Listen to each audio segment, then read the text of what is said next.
Hello everyone, and welcome back to Finance Compass.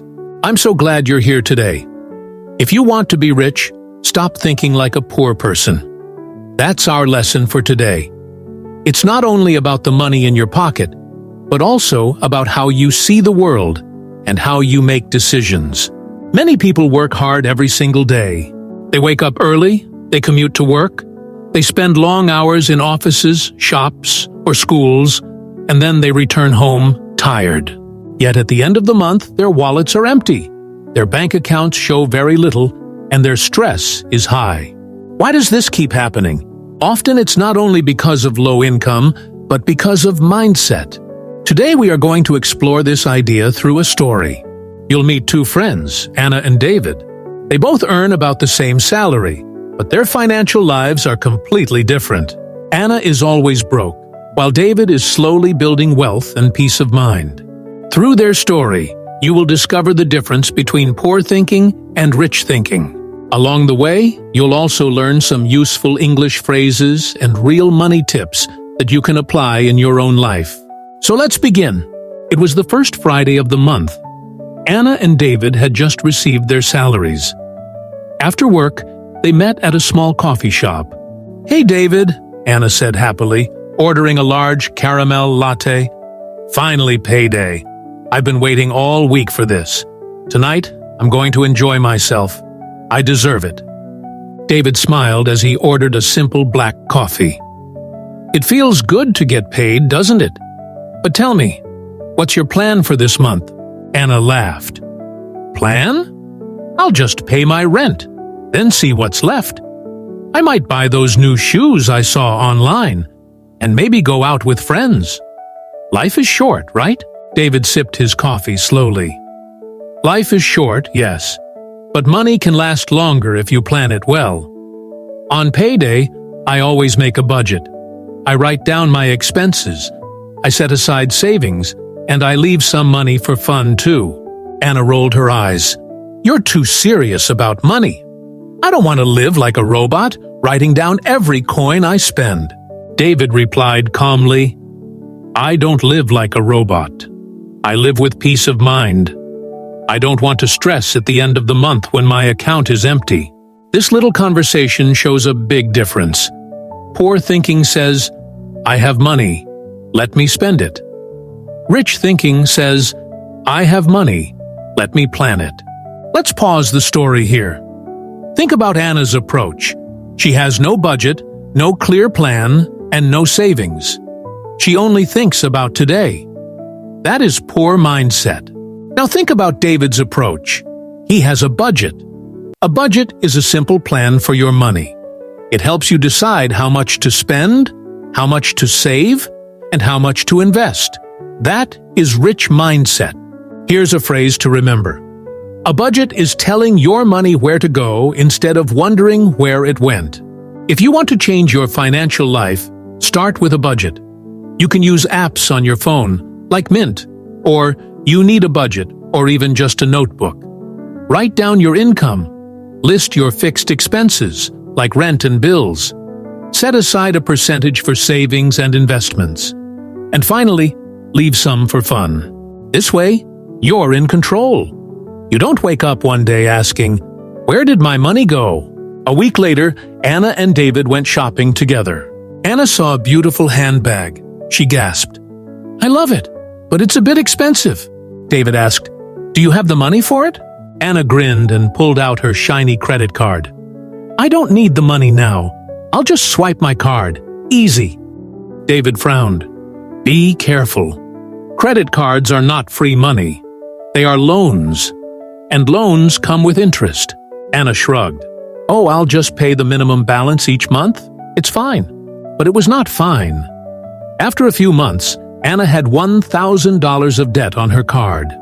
The bank was charging her 20% interest. That meant she was paying $200 extra every year, just because of borrowing. David, however, used his credit card in a smart way. He paid the full balance every month. He used the card only for planned purchases. And because he paid on time, he built a strong credit score. That credit score later helped him when he needed a car loan with low interest. Here's the lesson. Poor thinking uses credit cards to buy now and worry later. Rich thinking uses credit carefully, as a tool, not as free money. One Saturday afternoon, Anna visited David's apartment. She was surprised to see him typing on his laptop. "Are you working on the weekend?" she asked. David smiled. "Not exactly. This is my side hustle. I write blog posts for websites. It brings me a few $100s every month." Anna looked shocked. "But why? You already have a job." David explained, "Yes, but I don't want to depend on just one income. What if I lose my job? Or what if I want to save faster for my goals? A side hustle gives me extra freedom. Plus, I learn new skills." Anna thought about it. "I never considered that. I just wait for my salary." David replied, "That's the difference. Poor thinking says, I only have one income and I'll survive. Rich thinking says, I can create more income and grow. Today, side hustles are easier than ever. You can sell products online, do freelance work, tutor, design, or even drive part-time for rideshare apps. The internet has opened endless doors. Another month passed. Anna and David met again at the same coffee shop. This time, Anna looked worried. "I don't understand," she said. "I work so hard, but I never have enough money. I feel like I'm running in circles." David nodded slowly. "That's because you only think about spending. You don't think about growing your money." Anna asked, "But how can I grow it? I don't have much left after my expenses." David explained, "You don't need a lot to start. I invest in ETFs through a simple app. Every month, I put aside $200. Over time, that money grows because of compound interest." Anna was confused. "Compound interest? What's that?" David smiled. "It means your money earns money, and then that money earns more money. Imagine planting a tree. At first it's small, but every year it grows taller and gives more fruit. That's how investments work. The longer you wait, the bigger the growth." Anna sighed. "But what if I lose money?" David replied, "There is always some risk, but the bigger risk is doing nothing. If you keep cash in your drawer, it loses value because of inflation. Rich thinking takes smart risks to grow. Poor thinking hides money and watches it shrink." One day, Anna's car broke down. The repair cost was $600. She didn't have the money. She had to borrow from friends and put the rest on her credit card. She felt embarrassed and stressed. Meanwhile, David also faced a problem. His laptop stopped working. He calmly paid $800 from his emergency fund.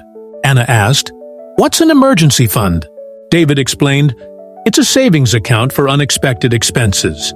I keep at least 3 months of living costs in there. It gives me peace of mind." Anna looked down. "I wish I had that. I always feel like one small problem will destroy my finances." David said gently, "That's why rich thinking prepares for emergencies. Poor thinking just hopes nothing goes wrong." Weeks later, Anna sat alone in her room. She looked at her bills, her credit card statement, and her empty wallet. She finally whispered, "I need to change." The next day, she called David. "Can you teach me how to think rich?" David smiled. "Of course. Let's start small. First, make a budget. Then pay down your debt little by little. Start a side hustle for extra income. Build an emergency fund. And invest regularly, even if it's just $50 a month." Anna asked, "But how do I stay motivated?" David replied, "By remembering your goals. Do you want freedom? Do you want less stress? Do you want to stop worrying every month? Then every step matters." Anna nodded. "I understand now. Being rich is not just about having more money. It's about using money wisely." David said, "Exactly. If you want to be rich, stop thinking like a poor person. Think long-term. Think growth. Think peace." Let's summarize the lessons from Anna and David's story. First, budget your money. Tell your money where to go. Second, avoid credit card debt. Pay in full. Don't only pay the minimum. Third, build extra income. Start a side hustle, freelance, or find other opportunities. Fourth, invest regularly. Even small amounts grow over time. Fifth, save an emergency fund. At least 3 months of expenses. Finally, think long-term, not short-term. These habits can change your financial future. Anna's story is like many people today. They work hard, but money disappears. They live for today, and tomorrow becomes a problem. But when you shift your mindset, when you start to think like David, you take control of your future. Remember, being rich is not about luck. It is about habits, discipline, and patience. So here's today's key phrase. If you want to be rich, stop thinking like a poor person. Repeat it with me. If you want to be rich, stop thinking like a poor person. Thank you for joining me today on Finance Compass. I hope this story helped you understand how mindset changes your financial life. Now, I'd love to hear from you. Which step will you start today? Will you make a budget? Save for emergencies? Or maybe begin a side hustle? Share your answer in the comments.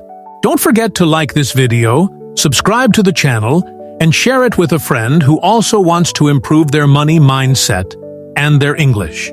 Keep learning, keep growing, and remember, you are not just learning English, you are also learning to master your money. See you next time.